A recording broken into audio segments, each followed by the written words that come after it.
Hello students, आज हम start करने जा रहे हैं न्यू चैप्टर और चैप्टर का टाइटल है मदर सैक्रिफाइस। इस चैप्टर की थीम है पैटर्नल लव। इस चैप्टर का हम हिंदी में एक्सप्लेनेशन समझेंगे और इसके सभी क्वेश्चन आंसर्स भी डिस्कस करेंगे, इसलिए वीडियो को लास्ट तक ज़रूर देखिएगा। तो आइए चैप्टर को स्टार्ट करते हैं। Kick start. This is the lesson about a mother's sacrifice. Mother's love is unconditional and she does everything for her children.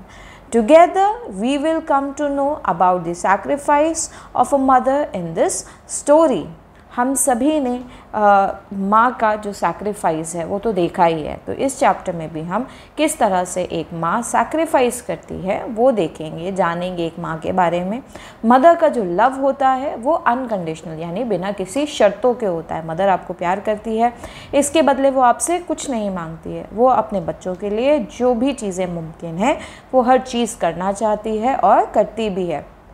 तो इस चैप्टर में हम देखेंगे कि किस तरीके से एक माँ जो है अपने बच्चे के लिए सैक्रिफाइस करती है। तो आइए स्टार्ट करते हैं इस चैप्टर को। When we hear the word sacrifice, we often think of completely selfless act in which someone does something for another entirely for the other person's benefit। जब भी हम शब्द सैक्रिफाइस सुनते हैं यानी बलिदान सुनते हैं तो हम हमेशा ये सोचते हैं कि कोई भी इंसान जो है सेल्फलेसली किसी के लिए कोई काम करता है, यानी कि बिना कुछ सोचे समझे किसी के लिए बलिदान देता है, सैक्रिफाइस करता है। ठीक है, तो यही मेनली सैक्रिफाइस का मतलब होता है कि आप अपनी कोई मूल्यवान चीज़ को आप सैक्रिफाइस करते हो दूसरी चीज़ को हासिल करने के लिए या दूसरों की खुशी के लिए, है ना। तो इसी तरीके से कोई भी एक पर्सन जो है वो सैक्रिफाइस कर रहा होता है दूसरे इंसान के लिए बिना कुछ सोचे समझे, और ऐसा सैक्रिफाइस कर रहा होता है जिसमें कि सामने वाले का फ़ायदा हो। The image of a soldier sacrificing his life for his comrades frequently come to mind। और sacrifice यानी कि बलिदान जो है, इसको अगर हम सोचते हैं तो हमारे दिमाग में सिर्फ एक सोल्जर की इमेज सबसे पहले आ जाती है जो कि अपनी जान का बलिदान देता है अपने साथियों को बचाने के लिए।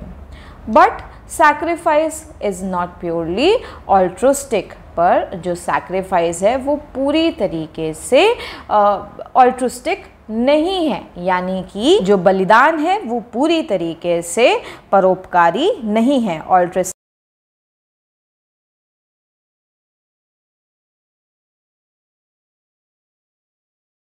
यानी दूसरे के ऊपर परोपकार करना। ठीक है, तो जो सैक्रिफाइस है वो पूरी तरीके से परोपकारी नहीं है। The best definition of sacrifice is this. तो सैक्रिफाइस की जो सबसे सही सटीक डेफिनेशन है वो ये हो सकती है, to forfeit something for something else considering having a greater value। यानी कि अपनी किसी चीज़ का बलिदान देना ये सोचते हुए कि जो दूसरी चीज़ है, सामने वाली चीज़ है, उसका मूल्य ज़्यादा है। जैसे कि जो हमारे सोल्जर्स होते हैं जो कि बॉर्डर्स पर खड़े रहते हैं हम लोगों की सेफ्टी के लिए, वो हम लोगों को अपना आगे रखते हैं इंस्टेड ऑफ अपनी खुद की लाइफ, यानी कि हम लोगों की वेल बीइंग के लिए वो लोग बलिदान भी दे देते हैं। Sacrifice does not mean giving up something for nothing. It means giving up on thing for something else we believe is worth more। Sacrifice का मतलब ये नहीं है कि हम किसी चीज़ के लिए बलिदान दे रहे हैं और उसके बदले हमें कुछ नहीं मिल रहा है, जबकि इसका मतलब ये है कि हम किसी चीज़ का बलिदान दे रहे हैं ये सोच करके कि जो सामने वाली चीज़ है उसका मूल्य जो है वो ज़्यादा है। Just like a soldier saving a country and its people endangering his own life, यानी कि एक सोल्जर अपनी जान को दाव पे लगा करके नेशन की या फिर देश के उसके लोगों की रक्षा करता है बॉर्डर पर। तो यहाँ पर इसका मेनली मतलब यही है कि सैक्रिफाइस का मतलब ये है कि हम अपनी जान को यानी अपने किसी भी चीज़ को इम्पोर्टेंस कम देते हुए दूसरे की इम्पोर्टेंस को ज़्यादा सामने रखते हैं, खुशी को ज़्यादा सामने रखते हैं और उसके बाद सैक्रिफाइस यानी कि बलिदान देते हैं। This does not at all take away from the virtue of sacrificial acts, यानी कि जो भी चीज़ें हम सैक्रिफाइस कर रहे होते हैं इसका मतलब पूरी तरीके से ऐसा नहीं है कि जो उसका वर्च्यू है वो ख़त्म हो जाता है, यानी कि जो हमने त्याग किया, बलिदान किया, जो मकसद था, ऐसा नहीं है कि वो पूरी तरीके से नष्ट हो जाता है। Instead of locating the merit of sacrifice in unselfishness we can find it in a man's chosen value system. अब हम जैसे कोई भी चीज़ है, सैक्रिफाइस से हमें जो भी रिजल्ट्स मिलते हैं, ठीक है, उसको हम अनसेल्फिशनेस की तरह उसको अगर देखें तो किसी भी इंसान की जो वैल्यूज़ होती है, जो कोर वैल्यूज़, जैसे हम मोरल वैल्यूज़ में भी देखते हैं कि झूठ बोलना पाप है या फिर दूसरों की मदद करनी चाहिए, तो ये सारी जो वैल्यूज़ होती है, मॉरल वैल्यूज़ जो हमारी होती हैं, इसी से ही हम जान पाते हैं कि हमें क्या सैक्रिफाइस करना है, क्या चीज़ें मॉरली राइट हैं, क्या रॉन्ग है, और ये सारी ही चीज़ें जो हैं वो हम अनसेल्फिश तरीके से करते हैं, यानी कि अपने आप को आगे ना रख करके दूसरी चीज़ों को आगे रखते हैं, ऊपर रखते हैं, और इसी तरीके से हम चॉइसेस करते हैं कि हमारा जो मॉरल कर्तव्य है वो क्या है। A man who lays down his life for his family or for his comrades has chosen to place more value on their lives than on his own।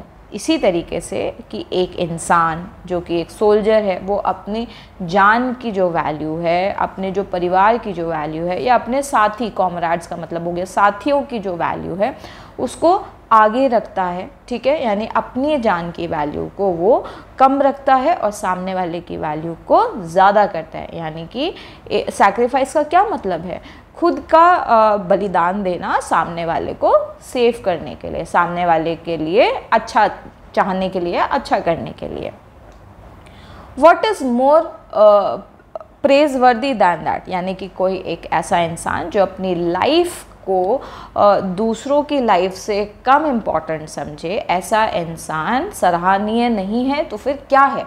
यानी प्रेज वर्दी का मतलब हो गया कि उसकी सराहना करने लायक वो इंसान होता है, ठीक है। The law of sacrifice says that you cannot get something you want without giving up something in return। और जो sacrifice का जो नियम है, लॉ है, वो ये कहता है कि आप किसी भी चीज़ को अगर चाहते हैं तो उसके रिटर्न में आपको कुछ ना कुछ sacrifice करना ही पड़ता है। यानी कि ऐसा नहीं होता है कि आप बिना sacrifice किए आपको कोई चीज़ आसानी से मिल जाए। यानी कोई भी चीज़ अगर आपको चाहिए तो उस चीज़ को हासिल करने के लिए आपको बलिदान देना ही पड़ता है। In order to attain something you believe is of greater value, you must give up something you believe is of lesser value। और अगर आप कुछ चाहते हैं, कोई चीज़ हासिल करना चाहते हैं और आपको ऐसा लगता है कि उस चीज़ की वैल्यू ज़्यादा है, तो आपको हमेशा कोई ऐसी चीज़ बलिदान करनी पड़ती है जिसकी वैल्यू थोड़ी कम होती है। Society today tries to deny the law of sacrifice at every turn, promising people that they can fulfill their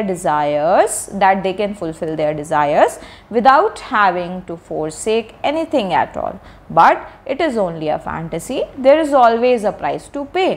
अब जो सोसाइटी है, जिस सोसाइटी में आज की डेट में हम लोग रह रहे हैं, यानी जिन लोगों के बीच में हम रह रहे हैं, वो हमेशा ये जो लॉ ऑफ सैक्रिफाइस है उसको डिनाई करता है। डिनाई का मतलब हो गया उसको नकारता है, ठीक है। वो ये कहता है कि ऐसा बिल्कुल भी नहीं है कि हमें सैक्रिफाइस करना ज़रूरी ही है। यानी कि वो हमें शॉर्टकट्स गाने की कोशिश करती है सोसाइटी। वो कहती है कि आपको कोई सैक्रिफाइस करने की ज़रूरत नहीं है और आपको आसानी से आप अपना जो आपका ड्रीम है, जो आपका सपना है, वो आप हासिल कर सकते हैं, जबकि ऐसा बिल्कुल भी नहीं है। हर चीज़ के लिए हमें एक प्राइस पे करना ही पड़ता है। यानी जो भी हमें सपने, जो हमारे आसपास की सोसाइटी दिखा रही होती है कि आपको बिना कुछ आपको इतने पैसे आप कमा लेंगे या बिना मेहनत करे आपको ये हासिल हो जाएगा, ऐसा बिल्कुल भी नहीं है। ये सिर्फ सपनों में ही ऐसा हो सकता है, ठीक है। पर हकीकत में आपको हमेशा एक प्राइस यानी एक कीमत चुकानी पड़ती है किसी भी चीज़ को अचीव करने के लिए, यानी बलिदान करने के लिए। जैसे कि पेरेंट्स होते हैं, वो अपने नींद हराम कर देते हैं, ठीक है, आपको आपकी सेवा करने के लिए। इसी तरीके से कोई भी चीज़ की जो वैल्यू है वो बहुत इम्पॉर्टेंट है हमारी लाइफ में, और हमें हर चीज़ जो भी हमें मिल रही है, जो भी हम हासिल कर पा रहे हैं, या जो भी चीज़ें हमें मिल जा रही हैं घर बैठे, उसकी भी एक वैल्यू है और उसे हमें रिस्पेक्ट देना चाहिए। A sacrifice is a loss or something you give up, usually for the sake of a better cause। एक sacrifice यानी बलिदान एक ऐसा लॉस है, ऐसा नुकसान है, ठीक है, या फिर ऐसी एक चीज़ है जो आप त्याग देते हैं किसी बेटर चीज़ को पाने के लिए, ठीक है। यानी कि अगर आपको रिज़ल्ट अच्छा चाहिए एग्ज़ाम्स में तो आपको अपनी नींद को छोड़ना पड़ेगा। अगर आपको कहीं अच्छी जॉब चाहिए तो आपको पढ़ाई बहुत अच्छे से करनी पड़ेगी, मेहनत करनी पड़ेगी, ठीक है। तो मेहनत से नहीं डरना है, सैक्रिफाइस करते चलना है, और इसी तरीके से हम ऊपर बढ़ सकते हैं और बेहतर चीज़ें हासिल कर सकते हैं। Parents sacrifice time and sleep to take care of their children, while kids might sacrifice TV time to hang out with mom and dad। तो अक्सर पेरेंट्स जो होते हैं वो अपना समय, अपनी नींद जो है वो सैक्रिफाइस करते हैं, बलिदान करते हैं अपने बच्चों को ध्यान रखने के लिए, उनकी सेवा करने के लिए, जबकि जो बच्चे हैं रिटर्न में अपने माँ बाप के लिए जो उनका टीवी टाइम है वो छोड़ करके अपने माँ बाप के साथ टाइम पास कर सकते हैं, यानी उनके साथ भी बातचीत कर सकते हैं, अपने थॉट्स हो गए, जो भी आप सोच रहे हैं वो सारी ही बातें आप उनसे कर सकते हैं। This is the beauty of the law of sacrifice, और यही ब्यूटी है लॉ ऑफ सैक्रिफाइस की, यानी सैक्रिफाइस जो हम कर रहे होते हैं उसका सबसे खूबसूरत पहलू यही है कि हम अपनी कोई इम्पॉर्टेंट चीज़ को त्याग दें सामने वाले को खुशी देने के लिए, जिससे कि उसको जो है हमारे साथ अच्छा महसूस हो सके। जैसे कि यहाँ पर एक पेरेंट का एग्जाम्पल दिया गया कि किस तरीके से माँ बाप अपना समय, अपना स्लीप या फिर अपना मनी जो है, मनी भी सैक्रिफाइस करते हैं आप सभी के लिए। जैसे आपको कोई टॉय पसंद आ गया शॉप में, ज़िद करते हैं आप, उनके पास पैसे कम हैं, पर फिर भी जो पेरेंट्स हैं उन्हें कुछ और सामान अगर ख़रीदना है तो वो दूसरा सामान ना खरीद करके फिर आपको टॉय ख़रीद के दे देते हैं। तो ये सारी ही चीज़ें सैक्रिफाइस में काउंट होती हैं। Not only is it the only path to achieving your goals, but the path itself prepares you to handle life at the top। तो ये जो तरीका है को अपने गोल को हासिल करने का, ये सिर्फ एक ऐसा तरीका है, ठीक है। इससे सिर्फ आप अपने गोल्स ही नहीं अचीव कर सकते, पर इससे आप जो रास्ता है, ठीक है, जो आप एकदम टॉप पर पहुंचने का जो रास्ता है वो भी आप अचीव कर सकते हैं। आपका प्रिपरेशन होता चलता है अगर आप चीज़ों को सैक्रिफाइस करके आगे बढ़ते चलते हैं। Sacrificing not only gets you to your goals but hones and shapes you as a man along the way। और sacrifice करने से और अपने गोल्स को हासिल करने से, मतलब जब आप सैक्रिफाइस करते हैं तो आप अपने गोल की तरफ नज़दीक पहुंचते जाते हैं। तो सैक्रिफाइस करने की वजह से आपके पूरे ओवरऑल लाइफस्टाइल में चेंजेस आते हैं, ठीक है, आप आगे बढ़ते हैं और आपकी एक शेप भी, आपका माइंड जो है आपका वो भी शेप लेना शुरू कर देना, मतलब आपको ये पूरी तरीके से ढाल देता है हर तरह की परिस्थिति में, और इसी तरह से आप अपने गोल्स को अचीव भी कर पाते हो। Failing to understand the law of sacrifice also leads to a life of restlessness and regret। और जो भी इंसान अगर लॉ ऑफ सैक्रिफाइस को नहीं समझ पाता है तो वो हमेशा ही उसकी लाइफ जो रहती है वो रेस्टलेसनेस में, यानी कि हमेशा ही दिक्कत परेशानियों में रहती है, हमेशा उसे दिक्कतें ही फेस करनी पड़ती हैं, और आखिर में चल करके उसे बहुत ज़्यादा पछतावा भी हासिल होता है, यानी बहुत ज़्यादा पछताता है वो इंसान जो लॉ ऑफ सैक्रिफाइस को नहीं समझता है। There is a story that tells us the meaning of sacrifice। तो अब एक कहानी है जो हमें सैक्रिफाइस का असल मतलब सिखाती है। After an earthquake had subsided and these rescuers reached the ruins of a young woman's house, they saw her dead body through the cracks, but her pose was somehow strange in that she was kneeling like a person was worshipping. तो ये एक story है एक महिला के घर की, ठीक है। यानी ये जो सीन है एक अर्थक्वेक जब आके ख़त्म हो जाता है, सबसाइडेड का मतलब हो गया अर्थक्वेक आ करके ख़त्म हो गया, उसने जो भी नुकसान करना था वो सब कुछ करके अर्थक्वेक अब शांत हो गया है। तो जो रेस्क्यूअर्स होते हैं यानी जो ऐसे लोग जो कि अर्थक्वेक में जो भी डैमेज हुआ है उसको चेक करने के लिए, कोई इंसान कहीं दबा तो नहीं रह गया, फंसा तो नहीं रह गया, कितने डेड हैं कितने अलाइव हैं, ऐसे लोगों को चेक करने के लिए जो रेस्क्यूअर्स होते हैं वो उस एरिया में घूम रहे होते हैं। तो फिर जो रेस्क्यूअर्स होते हैं वो उस महिला के घर के बाहर पहुंचते हैं। वो देखते हैं एक छोटे से क्रैक से कि वहाँ पर एक डेड बॉडी शायद पड़ी हुई है, पर उसका जो पोज था वो बहुत ही अजीब था, ठीक है। ऐसा लग रहा था जैसे कोई एक इंसान जो है नील कर रहा है। नील का मतलब जैसे ये जो आप फोटो में पोज देख पा रहे हैं कि नील मतलब कि घुटने टेके हुए हैं, और ऐसे घुटने टेके हुए हैं जैसे कि कोई वर्शिप यानी पूजा कर रहा हो। Her body was kneeling forward and her two hands were supported by an object. The collapsed house had crushed her back and her head. अब जो महिला की जो बॉडी थी वो आगे की तरफ को फॉरवर्ड झुकी हुई थी, उसके दोनों हाथ जो थे ऐसे थे जैसे किसी चीज़ को सपोर्ट दे रहे हो, ठीक है। इसके अलावा जो कोलैप्स्ड यानी जो गिरा हुआ हाउस था उसने उसकी पीठ और उसके सिर को भी शायद क्रैश कर दिया था यानी तोड़ दिया था, यानी उस महिला की पीठ और उसका सिर जो है वो टूट चुका था उस अर्थक्वेक में। With so many difficulties, the leader of the rescuer team put his hand through a narrow gap on the wall to reach the women's body. बड़ी ही दिक्कतों के बाद जो रेस्क्यूअर टीम का जो लीडर था, ठीक है, जो टीम को लीड कर रहा था, उसने दीवार के एक गैप से अपना हाथ जो है उस महिला तक पहुंचाया। He was hoping that this woman could still be alive. वो उस महिला को छू करके टच करके चेक करना चाह रहा था हिला करके कि क्या वो महिला अभी भी जिंदा है। उसको ऐसा लग रहा था कि हो सकता है ये महिला अभी भी जीवित हो। However, the cold and stiff body told him that she had passed away for sure. पर आखिर में उसे क्या पता चलता है कि जो बॉडी थी उस महिला की वो बहुत ज़्यादा स्टिफ यानी कि टाइट हो चुकी थी, और उसकी बॉडी जो थी वो ठंडी भी पड़ चुकी थी। अब जैसे कोई इंसान है अगर वो ज़िंदा होता है तो अगर आप उसको टच करेंगे तो उसका शरीर में गर्मी होती है, फ्लेक्सिबल होता है उसका शरीर, पर एक मृत इंसान का जो शरीर होता है उसमें खून का जो बहाव होता है वो रुक चुका होता है, और इसी वजह से उसके बॉडी का जो खून होता है वो ठंडा पड़ जाता है, और यही कारण होता है बॉडी में ठंडक होने का या बॉडी कोल्ड होने का या फिर बॉडी स्टिफ होने का। यानी कि जब खून का बहाव आपकी पूरी बॉडी में सर्कुलेशन बंद हो जाता है, जब आपकी बॉडी डेड हो जाती है, तो उस समय पर आपका शरीर जो होता है वो ठंडा पड़ जाता है और बहुत ज़्यादा अकड़ जाता है, ठीक है। जिस पोज में आपकी डेथ हुई होती है उसी पोज में आपकी बॉडी पड़ी होती है, ठीक है।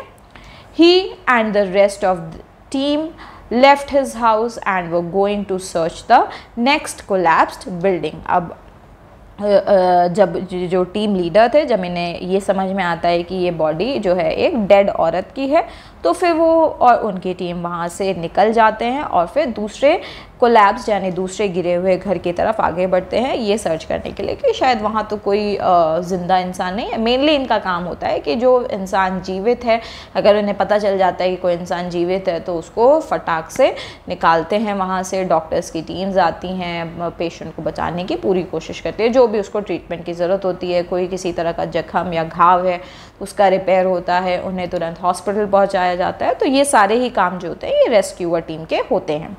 For some reason, the team leader was driven by a compelling force to go back to their ruined house of the dead women. Again, he knelt down and used his hand through the narrow cracks to search the little space under the dead body. Suddenly, he screamed with excitement, "A child! There is a child!" अब फिर जो team leader था उसे कुछ कारणों की वजह से उसे ऐसा लगा कि जो बॉडी है वुमेन की वो किसी अलग तरीके के पोज में पड़ी हुई है, ठीक है, यानी कि जो भी उसका पोज था लेडी का, जो और वर्शिपिंग पोज था, जिस तरीके से आपने पीछे फ़ोटो में भी देखा इस तरह का पोज में वो पड़ी हुई थी, तो ऐसा क्यों था कि वो इस तरह के पोज में पड़ी हुई थी। तो यही चेक करने के लिए जो टीम लीडर था उसको दिमाग में एकदम से आया, कंपेलिंग फोर्स का मतलब होता है उसको बहुत ज़्यादा लगा कि कोई तो कारण है उसके उस तरह के पोज में पड़े रहने का, जहाँ पर वो पड़े पड़े अब मर चुकी है। तो फिर वो जो टीम लीडर है वो दोबारा से झुकता है, अपना हाथ अंदर क्रैक में डालता है और उस जो विमेन थी, विमेन के पेट और ज़मीन के बीच का जो गैप था, उस गैप में वो बंदी वो जो आपका क्या नाम है, जो टीम लीडर था, वो उसको वहाँ पर हाथ डाल करके देखता है कि उस स्पेस में है क्या। तो उस स्पेस के बीच में उसको अचानक से क्या दिखाई पड़ता है, क्या समझ में आता है कि वहाँ पर एक बच्चा है। तो तभी वो जो है चिल्लाना चालू कर देता है कि यहाँ पर एक चाइल्ड है, यहाँ पर एक चाइल्ड है। The whole team worked together carefully. They removed the piles of ruined objects around the dead women. There was a 3-month-old little boy wrapped in a flowery blanket under his mother's dead body. Obviously, the women had made an ultimate sacrifice for saving her son. अब जब सारी team काम में जुट जाती है, वो जो भी मलबा होता है उसे हटाना शुरू करती है, ठीक है, और वहाँ पर उन्हें एक 3 महीने का छोटा सा बेबी बॉय एक फ्लावर के ब्लैंकेट में लिपटा हुआ मिलता है। अब यहाँ पर जाहिर सी बात है कि वो जो महिला थी, वो जो लेडी थी, उसने अपनी लाइफ का सैक्रिफाइस, अल्टीमेट सैक्रिफाइस क्या था यहाँ पर जो अल्टीमेट सैक्रिफाइस था वो विमेन की लाइफ का सैक्रिफाइस था। उसने अपनी जान गंवा दी थी अपने बेटे की जान को बचाने के लिए। When her house was falling, she used her body to make a cover to protect her son. जब उसका घर उस अर्थक्वेक में गिर रहा था, तब उसने अपनी बॉडी का इस्तेमाल किया था, अपने शरीर का इस्तेमाल किया था अपने बच्चे की जान को बचाने के लिए। The little boy was still sleeping peacefully when the team leader picked him up. और जो छोटा बच्चा था वो अभी भी उस पोज में बहुत ही शांत तरीके से सो रहा था जब टीम लीडर ने उसको वहाँ पर पिकअप किया, उस बच्चे को जब उठाया। The medical doctor came quickly to examine the little boy. After he opened the blanket, he saw a cell phone inside the blanket. There was a text message on the screen. It said, "If you survive, you must remember that I love you." अब जब medical doctor जो थे वो तुरंत ही वहाँ पर आते हैं उस बच्चे को चेक करने के लिए, एग्ज़ामिन करने के लिए कि क्या कोई चोटें तो नहीं आई हैं बच्चे को। हर तरीके का जो एग्ज़ामिनेशन होना होता है वो सारी ही चीज़ें वो एग्ज़ामिन करते समय वो जब बच्चे को उठाते हैं और उसका ब्लैंकेट खोलते हैं तो उस ब्लैंकेट के अंदर से एक सेल फ़ोन निकलता है, ठीक है। वो जो फ्लावरी ब्लैंकेट था जो बच्चे ने ओढ़ा हुआ था उसमें एक सेल फ़ोन होता है और जब वो सेल फ़ोन को देखते हैं तो उसमें एक मैसेज टाइप्ड होता है और वो मैसेज होता है कि अगर तुम बच जाते हो, अगर तुम ज़िंदा रहते हो यानी सरवाइव कर जाते हो तो हमेशा ये याद रखना कि मैं तुम्हें हमेशा प्यार करूँगी। और this cell phone was passing around from one hand to another. Everybody that read the message wept. तो अब ये जो सेल फ़ोन था ये एक इंसान से दूसरे इंसान के हाथ में जा रहा था और जो कोई भी इस मैसेज को पढ़ रहा था वो सिर्फ रो रहा था। वेप्ट का मतलब हो गया रोना, ठीक है। तो वो सिर्फ पूरा टाइम रो ही रहा था उस मैसेज को पढ़ के। तो उस मैसेज में लिखा था, if you can survive you must remember that I love you. तो अगर तुम बच जाते हो तो हमेशा याद रखना कि मैं तुम्हें हमेशा प्यार करती हूँ। Such is the mother's love for her children. और इसी तरह का जो प्यार होता है वो एक माँ का होता है अपने बच्चे के प्रति। यानी कि इस स्टोरी में हमने ये देखा कि किस तरीके से एक माँ एक अर्थक्वेक के टाइम पर, एक कैलामिटी के टाइम पर अपनी जान को दांव पे लगाकर अपने बच्चे को बचाती है। उसके लिए एक मैसेज भी छोड़ती है कि अगर आप सरवाइव करते हो तो हमेशा याद रखना कि मैं हमेशा तुमसे प्यार करूँगी या करती हूँ। We can only say that never ever hate anyone for their disabilities, never disrespect your parents, don't ignore and underestimate their sacrifice। तो हमें हमेशा इस चीज़ से हम सिर्फ यही कह सकते हैं कि कभी भी सामने वाले की जो डिसेबिलिटीज़ हैं उस वजह से उससे कभी भी हेट नहीं करना चाहिए। कभी भी हमें अपने पेरेंट्स का डिसरिस्पेक्ट नहीं करना चाहिए, उन्हें इग्नोर नहीं करना चाहिए और उनके जो सैक्रिफाइसेस हैं उन्हें भी कभी अंडर एस्टिमेट या कम आकलन उनका नहीं करना चाहिए। They give us life, they raise us better than they had been and they give and keep trying to give better than they ever had. वो हमेशा ही, वो जो हमारे पेरेंट्स हैं वो हमें जीवन देते हैं, हमें बड़ा करते हैं और हमें बेहतर जीवन देते हैं, जैसा उन्हें भी शायद ना मिला हो, उससे भी बेहतर वो जीवन हमें देने की पूरी कोशिश करते हैं और वो हमें उस तरह का जीवन देते भी हैं। वो हमेशा ट्राई करते हैं कि हमें बेहतर चीज़ें देते रहें जब तक, और उनके पास जो भी चीज़ें नहीं हैं तो उससे उनको कोई फ़र्क नहीं पड़ता है, पर बच्चों की जो भी ख्वाहिशें होती हैं वो हमेशा ही पूरी करने की कोशिश करते हैं और बेटर लाइफस्टाइल देने की कोशिश करते हैं। They never wish unwell for their kids even in their wildest dreams. वो कभी भी, वो सपने में भी, भयानक सपनों में भी कभी ये नहीं सोचते हैं कि उनके बच्चों के साथ कुछ गलत हो। They always try showing the right path and being a motivator। वो हमेशा ट्राई करते हैं, कोशिश करते रहते हैं कि हमें सही रास्ता दिखाएं और हमें हमेशा मोटिवेट करते रहें कोई भी टास्क में। Parents give up all for their children, forgive all mistakes made by kids। Parents हमेशा ही अपने बच्चों के लिए उनको जो कुछ चाहिए सब कुछ हमेशा ही उनको देते हैं, अपनी चीज़ों का बलिदान देते रहते हैं और अपने पेरेंट्स की अपने किड्स की जो भी इच्छाएं उसको पूरा भी करते हैं, हमेशा अपने बच्चों की गलतियों को माफ़ भी कर देते हैं। There is no way to repay what they did for kids, all we can do is try giving what they need and it is just time, love and respect. तो जो भी उन्होंने किया हम उनको कभी भी रीपे तो वापस, यानी कि जो भी उन्होंने हमारे लिए किया उसकी भरपाई तो हम कभी नहीं कर पाएंगे, ठीक है, पर हमेशा हमें ये ट्राई करते रहना चाहिए कि हमारे पेरेंट्स की क्या ज़रूरतें हैं, क्या नीड है, उन्हें समय देना चाहिए, उन्हें प्यार देना चाहिए, उन्हें बहुत सारी रिस्पेक्ट भी देनी चाहिए। तो स्टूडेंट्स, ये इस चैप्टर का एंड था। अब हम इस चैप्टर में आगे इस चैप्टर के सभी क्वेश्चन आंसर्स को डिस्कस करेंगे। तो चलिए अपनी रफ नोटबुक्स और अपनी बुक को निकाल लीजिए। अब हम अपनी नेक्स्ट एक्सरसाइज को स्टार्ट करने जा रहे हैं। Tick the correct answer. अब हमें करेक्ट आंसर टिक करना है। सैक्रिफाइस मीन्स, सैक्रिफाइस का मतलब होता है सेल्फलेस एक्ट, यानी कि option number C selfless act को हम टिक कर देंगे।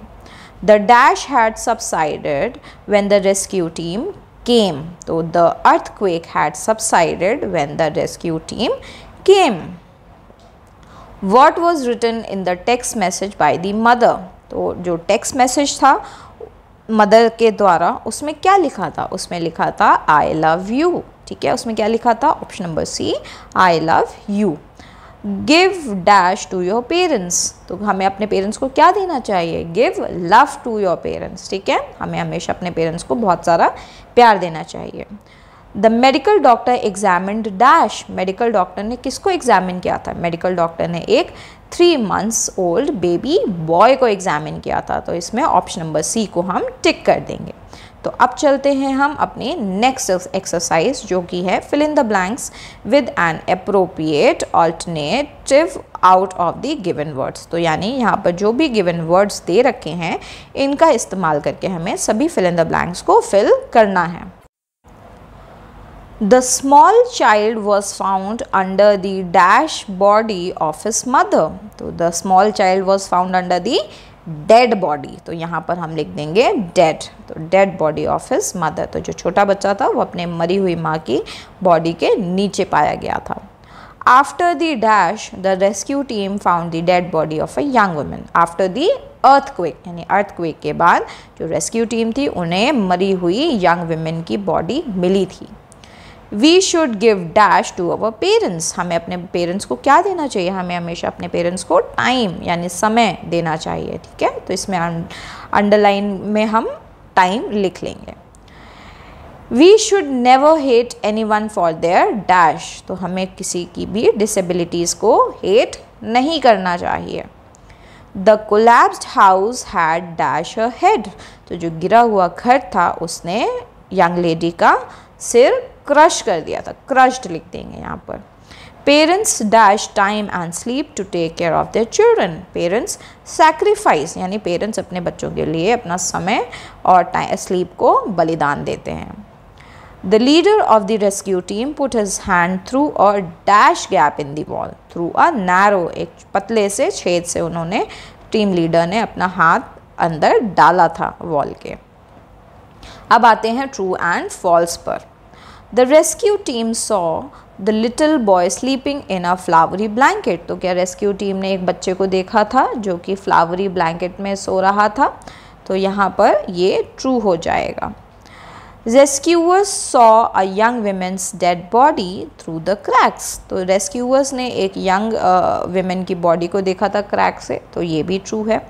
We can not repay what our parents have done for us, तो हम कोई भी चीज़ रीपे नहीं कर सकते जो भी हमारे पेरेंट्स ने हमें दिया है, तो ये भी ट्रू होगा। द टेंट वॉज मिसिंग, तो ऐसा कुछ भी नहीं है, ये फॉल्स हो जाएगा। The boy was found dead with his mother, जो बच्चा था वो अपनी माँ के साथ मरा हुआ पाया गया था, तो नहीं, ये फॉल्स है, बच्चा जिंदा था। अब आते हैं आंसर द फॉलोइंग क्वेश्चंस पर। What do you mean by sacrifice, आपका सैक्रिफाइस का क्या मतलब है? Sacrifice means to give up something valuable for the sake of something else that is considered to have a greater value. It involves a choice where the benefits of what is gained are considered more valuable than what is given up. तो sacrifice का मतलब है कि कोई भी चीज़ का बलिदान देना जो कि वैल्यूएबल है, ठीक है, दूसरे की भलाई के लिए, यानी कि अगर दूसरे की चीज़ ज़्यादा वैल्यू है तो उसके लिए अगर आपको सैक्रिफाइस करना पड़े तो करना चाहिए। और सैक्रिफाइस में हमें गेन या जो भी हमें बेनिफिट्स होते हैं, ठीक है, जो चॉइस होती है हमारे सैक्रिफाइस करने की, उसमें हमें फ़ायदा देखना चाहिए कि क्या फ़ायदा हो रहा है, ठीक है, क्या वैल्यूएबल चीज़ें हम हासिल कर रहे हैं वो सैक्रिफाइस करके। We should never disrespect our parents, explain these words, हमें कभी भी अपने पेरेंट्स की डिसरेस्पेक्ट नहीं करनी चाहिए, इन वर्ड्स को एक्सप्लेन करना है। We should always respect our parents because they make countless sacrifice for our well-being. They provide us with life, nurture us, and often put our needs above their own. Disrespecting them overlooks their efforts and love, and it is essential to honor and value all they do for us.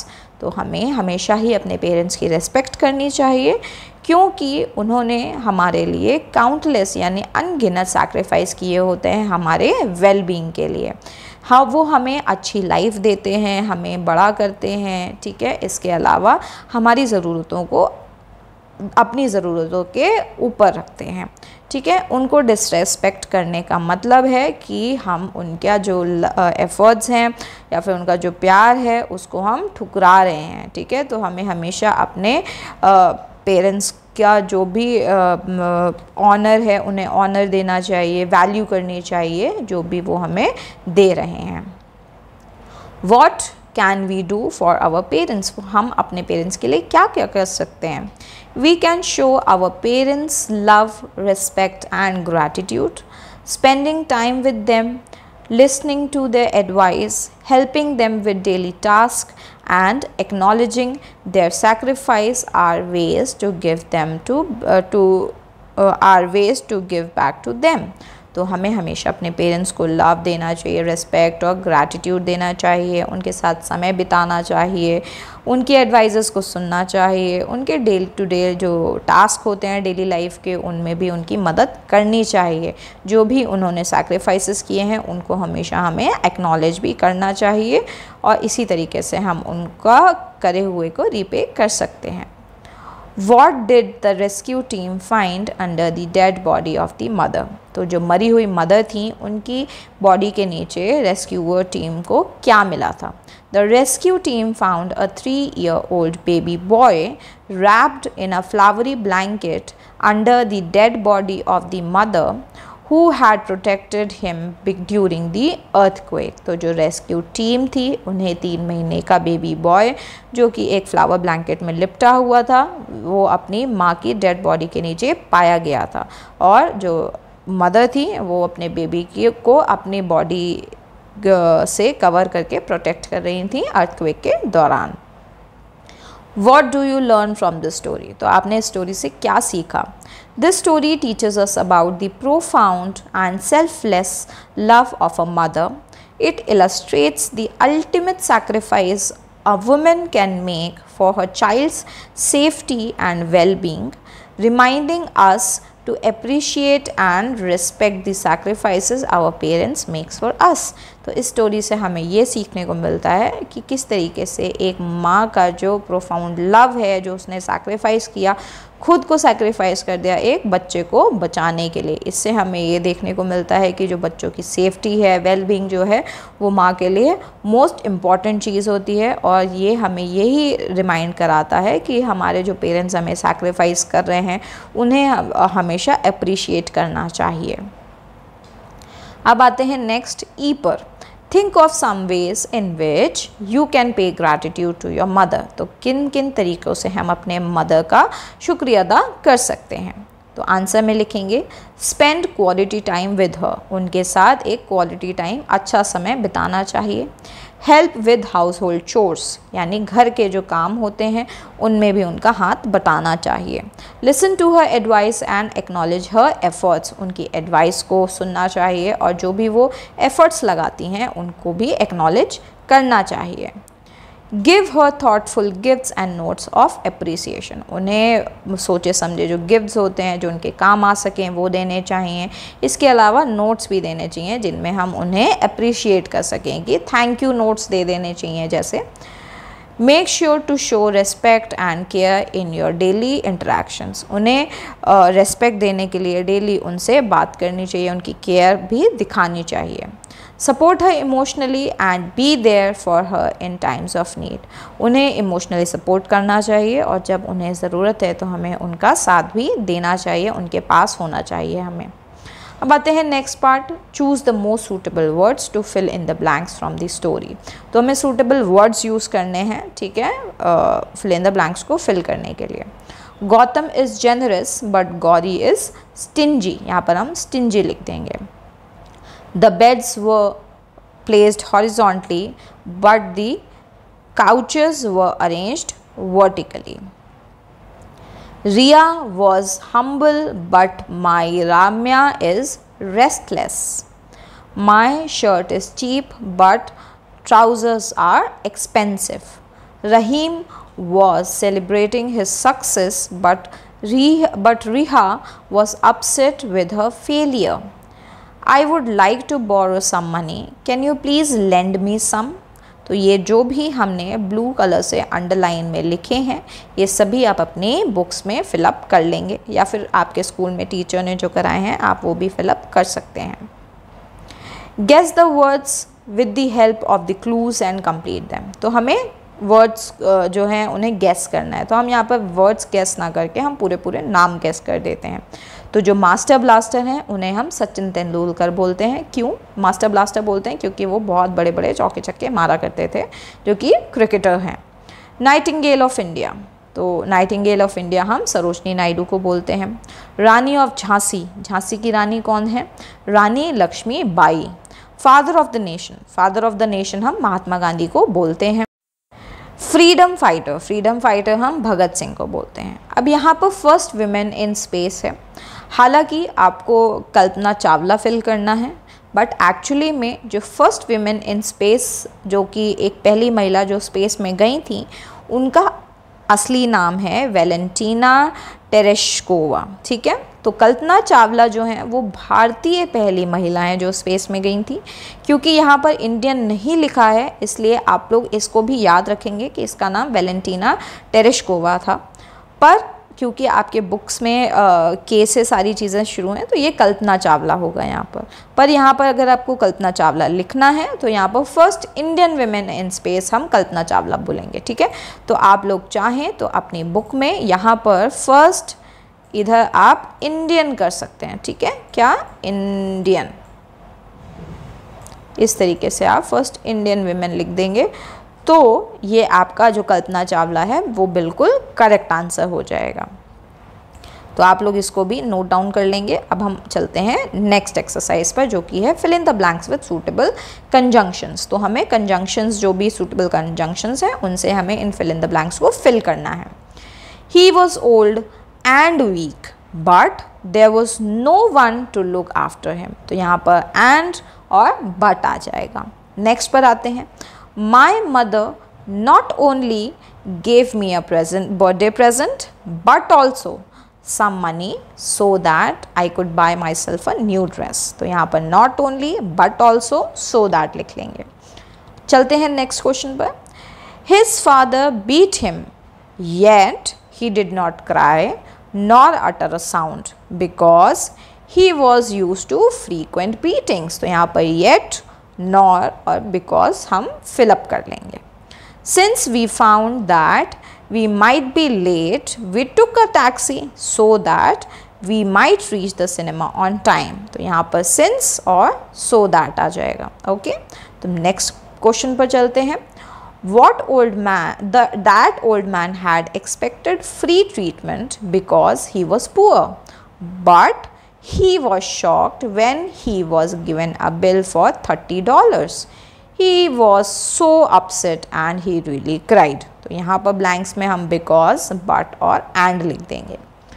You better work hard or you will fail, but do not study so hard that your health suffers। You should work and play according to a planned routine। तो यहाँ पर और, but, so, that और and fill up कर देंगे। Mona and her sister are in the choir। They can sing in English and French but also in Chinese and Japanese। Next आते हैं। You can either ride the motorcycle or drive a car, but you would better take the motorcycle since part of the road is blocked। तो either और but since इसको भी हम fill up कर लेंगे। तो वीडियो को पॉज करके भी आप सारे फिल इन द ब्लैंक्स को फिलअप कर लीजिए।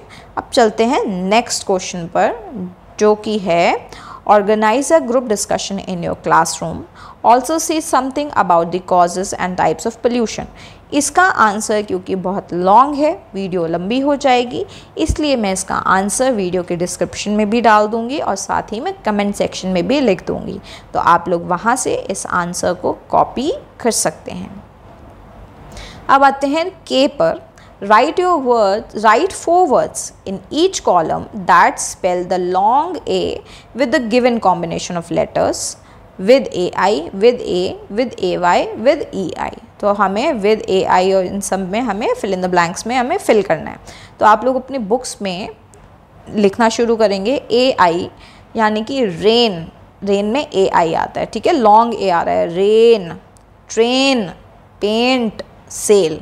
ऐसे ही bake, lake, cake, rate, away, day, say, play, eight, slay, vein, beige. तो हमने इन सभी को फिलअप कर दिया है। आप लोग चाहें तो वीडियो को पॉज करके इस सभी फिल इन द ब्लैंक्स को कंप्लीट कर लीजिए। और अब हम इसके नेक्स्ट और लास्ट सेगमेंट पे चलते हैं, जो कि है if you were to organize the celebration of earth day, then what are the 6 activities that you would encourage? Discuss in groups and design a notice for your school notice board। Apart from these 6 activities, also create a list of all other activities suggested by other students। तो ये भी एक बड़ी activity है, इसको भी मैं आपका आंसर इसका वीडियो डिस्क्रिप्शन में डाल दूंगी। तो आप लोग वहाँ से कॉपी कर सकते हैं और कमेंट सेक्शन में भी मैं इसका आंसर आपको नोट डाउन कर दूँगी, यानी कि L क्वेश्चन और I क्वेश्चन दोनों का ही आंसर आपको वीडियो के डिस्क्रिप्शन में और वीडियो के कमेंट सेक्शन में मिल जाएगा। तो आप लोग वहाँ से इन दोनों ही आंसर्स को कॉपी करके अपनी नोटबुक में लिख सकते हैं। तो स्टूडेंट्स, ये इस चैप्टर का एंड था। आई होप आपको इस चैप्टर का एक्सप्लेनेशन अच्छे समझ में आ गया होगा। वीडियो पसंद आई हो, वीडियो को लाइक करें, चैनल को सब्सक्राइब करें और अपने सभी फ्रेंड्स तक इस वीडियो को ज़रूर शेयर करें। Thank you.